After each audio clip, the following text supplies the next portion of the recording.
Sam stood at the doorway and let the night's cool air bite deep into his skin, the squatch poncho that rendered him invisible doing very little in the way of keeping him warm. Spreading out in front of him lay a vast marsh that sank into the side of the Loveland Castle, likely fed from the river that protected the grounds from the spirit storm raging just outside of it. A fog rested on the marsh, and spiderwebs of ice could be seen forming on the water's surface as it fought against the coming winter season. Pale moonlight mixed with the faint pinks and purples of the spirit storm that crested like an alien sunrise just past the tree line on Sam's right. Despite the severity of the situation, Sam found himself almost hypnotized by the eerie beauty of his surroundings and became lost in thought. Was it really the same night they had fought the Mothman Golem? It seemed like days ago that he and the ragtag army of misfit casters lined up outside the castle preparing for battle. Would their plan really work? And if it didn't, what would become of him? Surely destiny didn't exist. Surely there were no greater movement in the world and its history that precluded him from dying right there tonight. Sam's story cut short before it even began.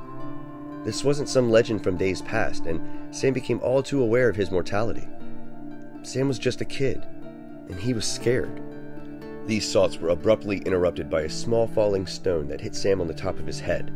Wincing in pain and rubbing the spot that was sprouting a fresh bruise, Sam looked up. A monster was coiled around the tallest tower of the Loveland Castle.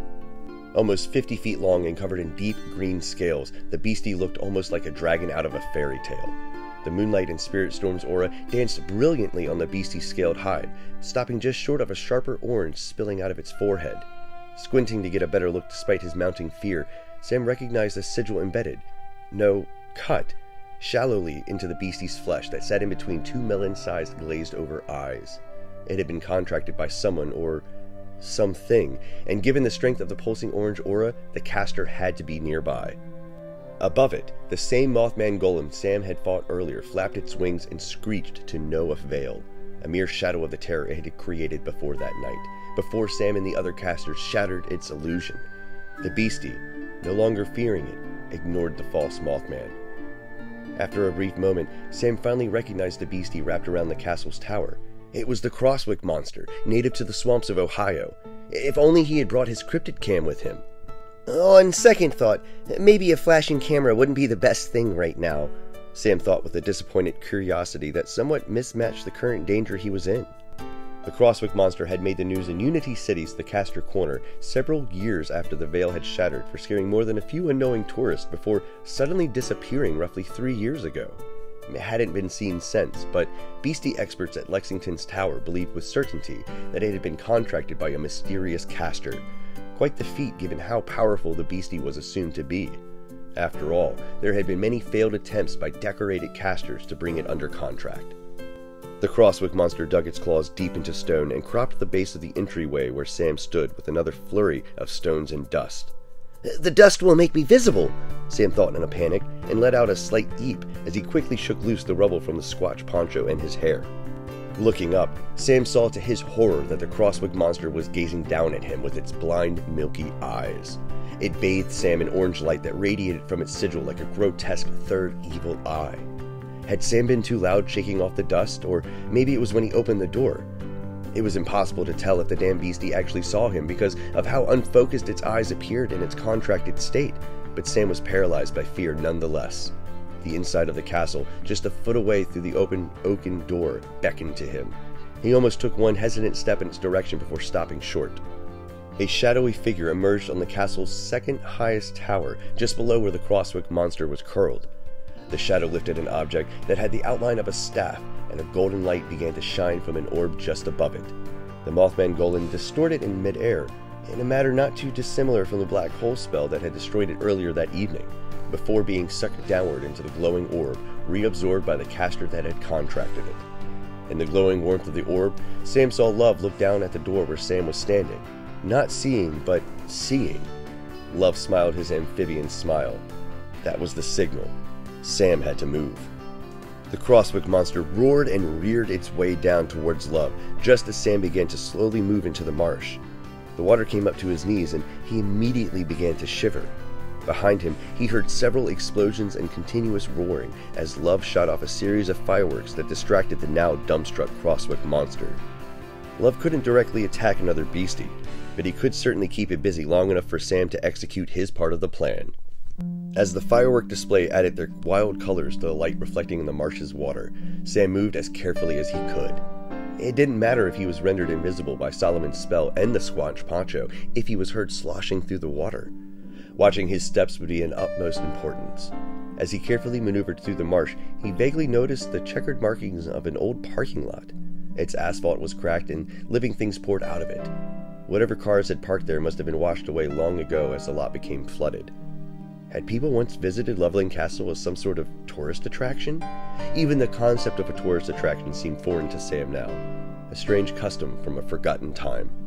Such thoughts fled Sam's mind as the tree line opposite of the castle came into view. That tree line was Sam's destination. He wasn't entirely sure what he was looking for, but Love had given him a vague idea. Sam was to look for a caster, but not just any caster. Love told Sam to be prepared to see something very odd. And what Sam saw lurking in the tree line was odd indeed. He couldn't be certain, but as Sam got closer, what appeared to be a hulking mass swayed slightly just where marsh ended and forest began. It was at least 10 feet tall and covered in large mats of fur, but it wasn't entirely invisible. It almost looked as though some sort of spell made the beastie fade in and out of visibility. Sitting atop this large creature were two glowing orbs the size of teacups, gently washing the marsh's fog with orange lights. "Orange Eyes. I'll call him Orange Eyes," Sam concluded. Those orange eyes did not see Sam, thankfully.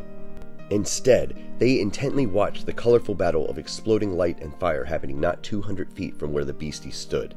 The focus in those strange orange eyes reminded Sam of the way his coaches used to watch a player go up to bat from the dugout. "Is this really a beastie?" Sam pondered as he closed in on the tree line. "There's too much intelligence behind those eyes. Way too much." This train of thought did little to convince Sam, though, as he had just spent the better part of the evening talking to a giant frog with more intelligence than 99% of the people he knew in Point Pleasant. Hell, even Mrs. Barrett, his calculus teacher, had a tendency to... Sam paused. Despite being knee-deep in swampy water, despite a storybook's epic battle between a frog wizard and a dragon happening just behind him, and despite the 10-foot-tall, half-invisible Sasquatch standing just a few feet in front of him, Sam felt a deep sadness wash over him. "That's right. Mrs. Barrett, Em, hell, even Stefan are all gone. There's no more Point Pleasant. There's no more Em. There is no home." It took everything inside of Sam not to collapse then and there and surrender himself to despair. But then that sadness somehow turned to anger. Mothman's destruction of Point Pleasant, of Sam's home, was, according to Love, part of some bigger evil plan. It sounded like hogwash to Sam. It certainly had nothing to do with him, and he certainly didn't see why everything he knew had to go up in flames because monsters wanted to set the world on fire. Monsters like Mothman. Monsters like the one standing in front of him. Anger turned to action, and Sam moved to follow through with the next step of the plan. Veering left, Sam quietly entered into the tree line just to the side of Orange Eyes, who was still focused on the light show in front of him.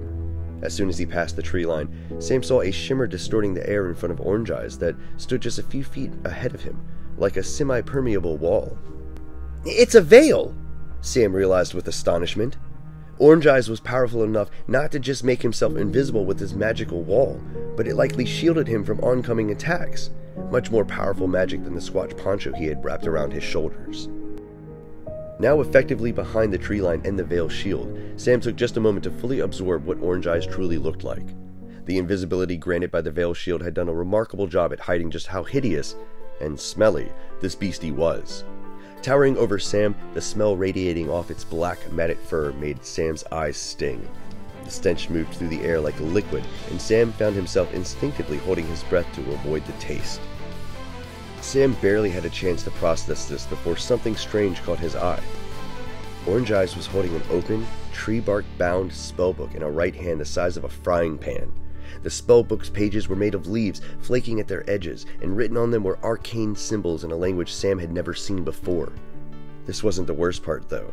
The worst part was that Sam could hear deep, guttural words coming from the beastie as it cast its spells. It sounded almost like bubbling tar, and try as he might, Sam couldn't understand a word of it. But yes, the damn thing was speaking. Love had been right. The assault on his castle was perpetrated by a beastie caster, and that was why Love had been unable to find a way to directly attack Orange Eyes.